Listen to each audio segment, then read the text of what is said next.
Good morning, guys. I have a treat for you today, and it is a Porsche 944.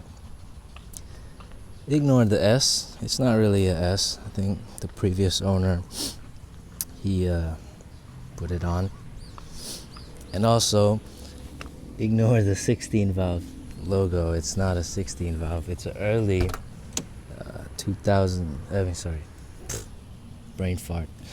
It's an early 1982 model. I think it's the first year of the 944, which comes with the M44 2.5 liter single cam 8 valve inline 4 engine. It's really simple. As a matter of fact, it's actually kind of similar to my 205 GTI.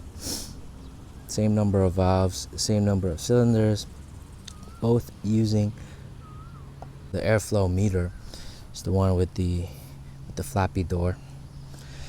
It's running Bosch 2 point something.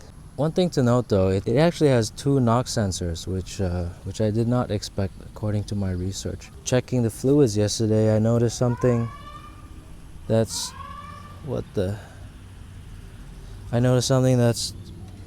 really kind of shows Porsche's attention to detail, and that is the dipstick for the power steering fluid. There is one side that shows the level of what it should be when cold, and if you flip it over, it shows what it should be when hot. Nice attention to detail there. Well done. So what's going on with this car? So this is my friend's car, and he wants me to test drive it, number one, and also just look at it. It's gorgeous. Okay, back to the car. So he also wants me to do a standalone conversion for him, so I'll be handling the project with my usual tuner. Not sure what's going on, but nice view, eh? Oops, he got scared.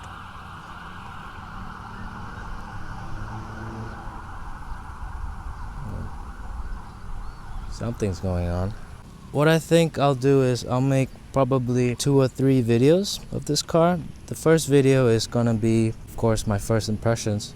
I've always wanted to drive one of these, and then in the later videos I'll be talking about the process of converting it to a standalone ECU. Honestly, this engine at the moment, it's not bad at all. I feel like it's pretty healthy. It fires right up, no misfires, runs smooth, pulls really well. I'm curious to see what the standalone conversion can do for this engine. Hopefully maybe a 15% bump in torque, but we'll have to wait and see. I have been driving the car the past 2 days, not so much though.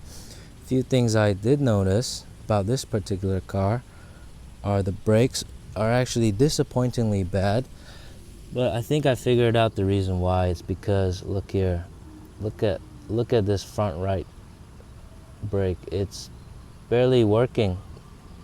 The surface oxidation is still there. It's not shiny as it should be, and there are 2 deep grooves.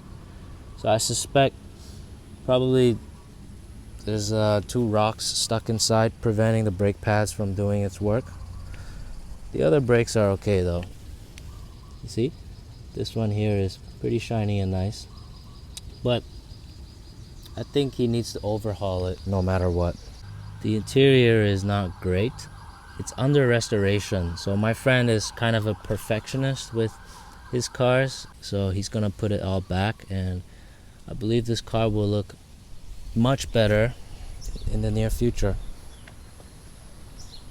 One other interesting thing about this car is the rear suspension. It's actually it uses a torsion bar, just like the 205 again, and also the gearbox is in the back. It's a transaxle. So these series of Porsches, the 928, the 924, the 944, and even the what is it, 968? Forgot. Yeah, they're all transaxles, which means engine in the front, transmission in the back. A few other cars that are like that, off the top of my head, the Maserati Quattroporte, the QP5, the Mach 1 though, the Mach 2 they moved it to a ZF gearbox. So let's have a look at the interior. I really like how the rev counter swoops in clockwise. I think because from the driver's position you cannot really see this area, so that the red line is over here where it's clearly visible. That is a nice touch, because normally the rev counter on 911s are in the middle, and this is just really Spartan looking right now. I'll talk about this later. This is a treat. And this, when I first got in the car, I was thinking to myself, this looks oddly familiar. And guess what? It's because it's also used in the Volkswagens of the time. The Scirocco that I used to have, the Mach 2, uses the same indicator lights. And just so, in case you forget you're in a Porsche, because this is kind of a unique looking car, it reminds you all the time that you are indeed sitting in a Porsche. The party trick. Ha! Pop-up headlights. Let's do that again. Comes up slowly, goes down really quickly. I'm gonna put on my my headgear so I can start driving, and we'll talk about how it drives in the next segment. Okay, back in the car. Crank. Very impressed. It's a single cam 8-valve 4-cylinder. You hear how it fizzes and kind of makes the zingy noise? It's very similar to the 205. Seating position, right? It's a bit strange. You're almost lounging, but at the same time it still feels a bit sporty. The steering wheel is very low. I do like a low steering wheel, but I do wish that it could be a tiny bit closer to my chest. And it touches your knees, which can be a bit annoying, but once you get used to it, you actually learn to use your knees to drive. Like a Thai boxer uses their knees in a fight, you can actually use your knees to hold on to the steering angle when you're cornering. Let's say there's a long swooping right turn, and it'll stay locked like that. Pretty useful. Alright, first gear. It's a 5-speed gearbox. The clutch on this is very high. I don't believe that is normal. I believe it's something that needs to be addressed. Let's turn on the AC. Aftermarket, of course. See, I can lock the steering angle when I put on the seat belt.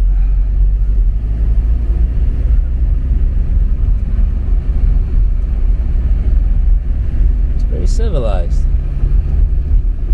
Suspension feels a bit, you could tell that this car is from another time, but I also think that it needs an overhaul. So probably all the bushings need to be changed, the torsion bar, bushings, all of that need to be changed, and I'm sure it will feel much more modern than what it does right now.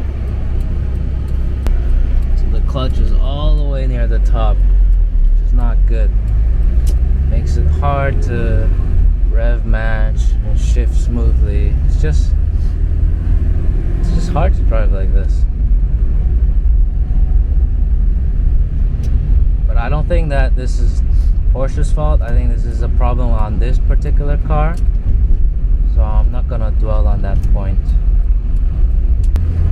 Engine pulls nicely. I'm only at 2000 and it's plenty of torque, and the throttle pedal is very responsive, very linear,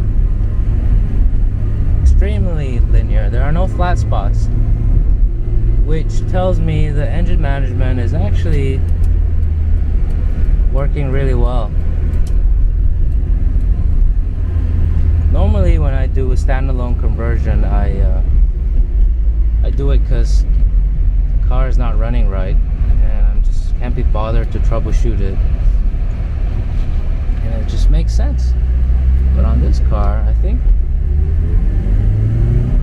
it's pretty healthy, the engine management system.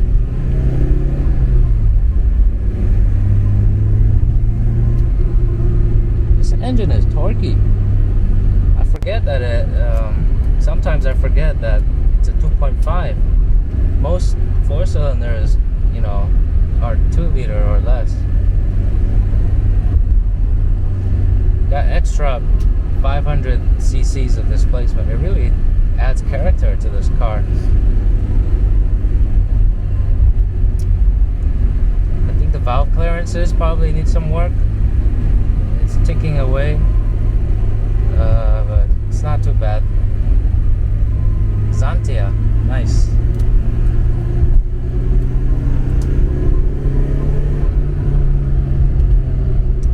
I'm noticing something. The throttle pedal, the last 10% of travel, it stiffens up, and it gives you that extra punch. If you push past that additional resistance, you are rewarded with a tiny bit more power, and it's very nice. Similar to the Citroen that I drove with my friends. So far, no complaints about the engine. Just maybe can use a tiny bit more power. But I get the feeling that this car doesn't want to rev too much. It's probably happy sitting at around 3 to 5. 4,000. Wow, it keeps pulling. It doesn't stop pulling. Let's try 4,000. 5,000. Whoa. Okay, now it's running out of steam. So past 5,000, it's like, you don't really need to push. Let's try the cornering. My friend told me to push the car. These cars are supposed to be great handlers, 50-50 weight distribution, and indeed it is really good. Did not push wide, did not kick the tail out, extremely neutral just now.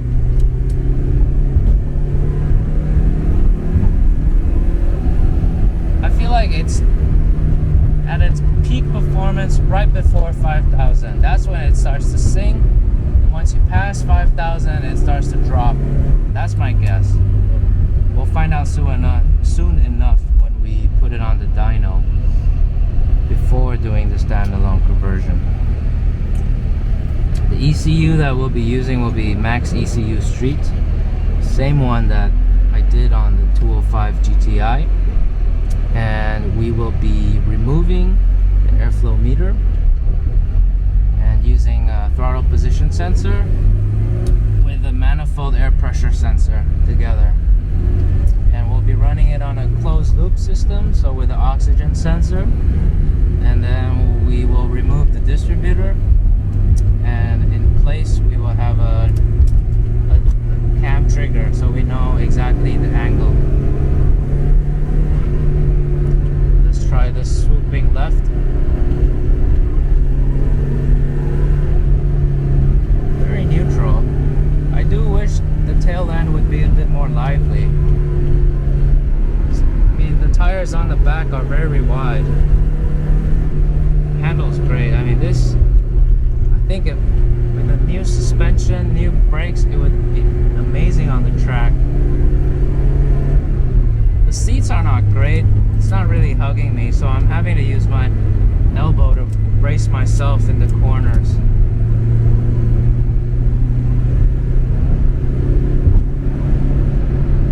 It's not easy to get this car to step out. There's so much grip.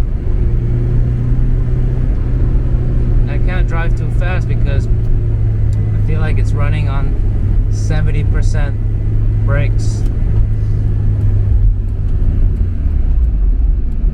maybe less.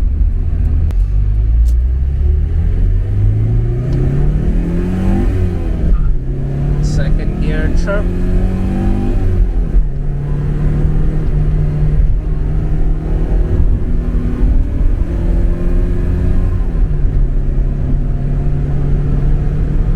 So the first time I did the loop, I did it smoothly. This time I'll be a bit more, I don't know, what should I say, aggressive. The tail is so planted on this car, and the front doesn't push wide. It's great. And I actually like the way this engine sounds.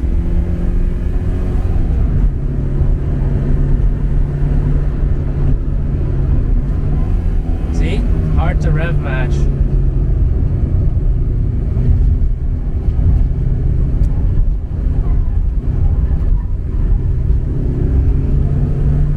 Tiny bit of fuel starvation there. I don't blame it. I was cornering quite hard.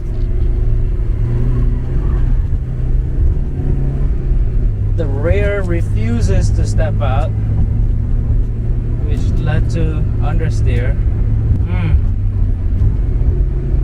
I wish the back end would be a bit more lively, but let that be the focus of phase 2. So after the ECU, then we will work on the suspension.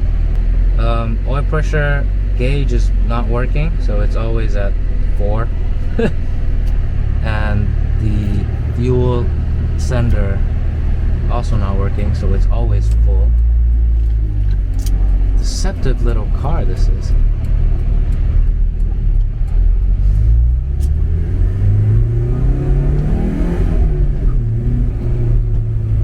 Come on.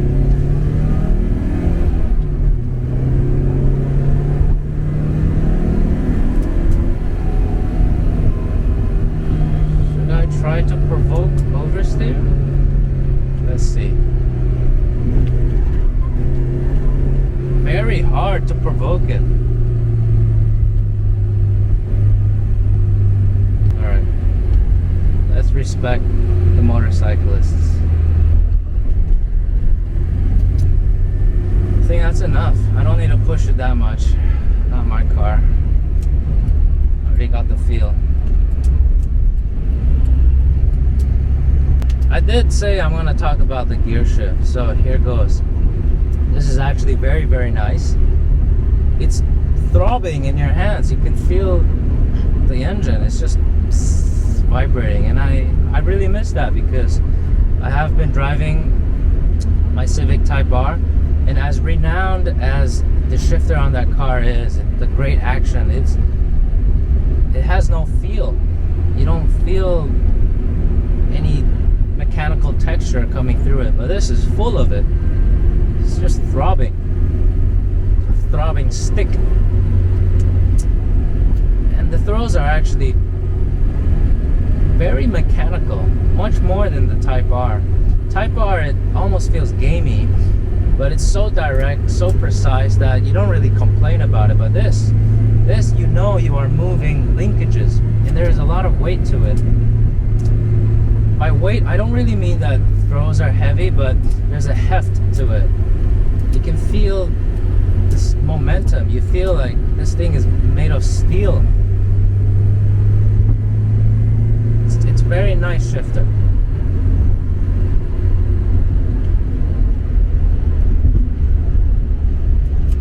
And this is what Porsche is good at. Making cars that are nice to interact with.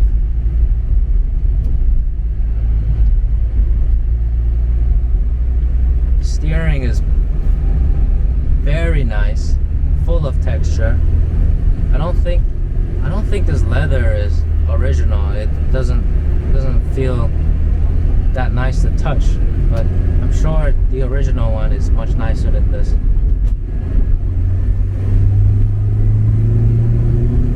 This engine is, you know, this is the entry level of the Mach 1. Later on, they introduced a 16-valve version, and that is probably a revier motor.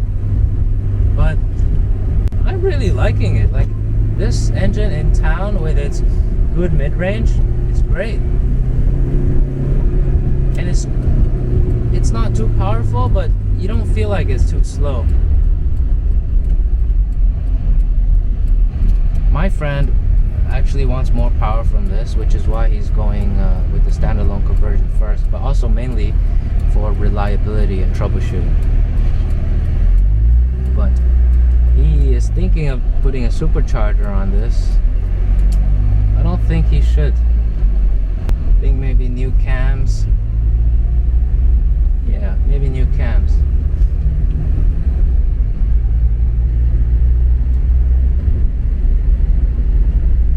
Overall, surprisingly nice. Looks beautiful from every angle. It's a great little car. I wouldn't mind having one for myself. When I drive this car, do I miss having a air-cooled 911? Not so much. Maybe on the limit, if I can get the tail to be a bit more lively, then this car would be near perfect. So next time you guys join me, we will be in the process of changing the ECU on this, doing the rewiring, and I hope to keep you guys updated. That's it for now, guys. Thank you for watching. Oh, one more party trick. Handbrake is on the side of the door. Very, I don't know, cool. That's it, guys. Thanks for watching.